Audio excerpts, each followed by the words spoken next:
Welcome to the Flask Foundations course. Before we write a single route or render a single template, we need to understand what Flask actually is and how it connects your Python code to a web browser. That means understanding WSGI, the glue that holds the whole system together. Let's start with the problem. Imagine a browser sends a GET request to your server. The server software, something like Nginx or Gonicon, receives that raw HTTP traffic. But your Python function has no idea what an HTTP request looks like. There was historically no standard way for a Python program to receive a request and hand back a response.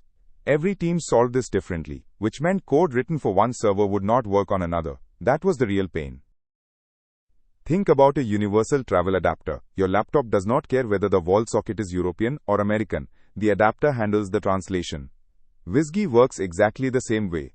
It defines a standard contract so that any WSGI-compatible server can talk to any WSGI-compatible Python application.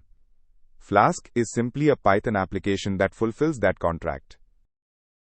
WSGI, defined in PEP 3333, says a Python web application is just a callable, a function or object that accepts two arguments: environ, which is a dictionary of request data, and start_response, a callback to set the HTTP status and headers. Flask's app object is exactly that callable. Underneath Flask sits Werkzeug, which handles the low-level WSGI mechanics and routing, and Jinja2, which turns your HTML templates into finished pages. Flask itself is the thin, friendly layer on top. Let's walk through this line by line. First, we import Flask and request from the Flask package. Then we call Flask, passing in dunder name, so Flask knows the root path of our application, that is the app object, and it is the WSGI callable. Next, the @app.root decorator registers the URL/ on the app's internal URL map, so Flask knows to call index when that path is requested.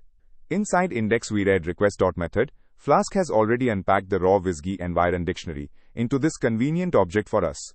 Finally, the if dunder name equals main block starts a local development server.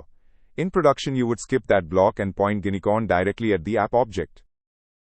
When a request arrives, the server invokes Flask's app object like a function, passing in the environ dictionary and the start_response callback.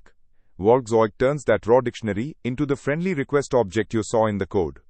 Flask then walks its URL map, built from all your root decorators, finds the matching view function and calls it.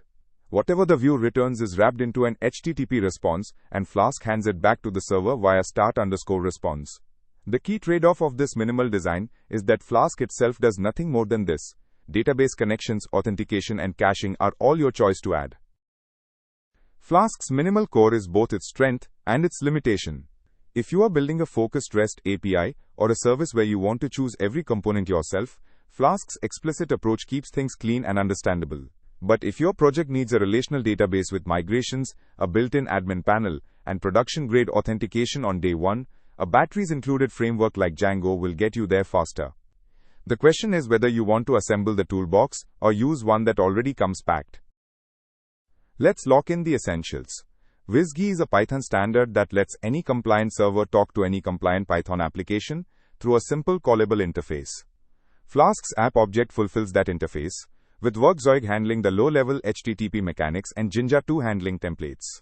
Because Flask is a microframework, it stays out of your way, but that also means you are responsible for adding what you need. Keep that trade-off in mind as we build from here.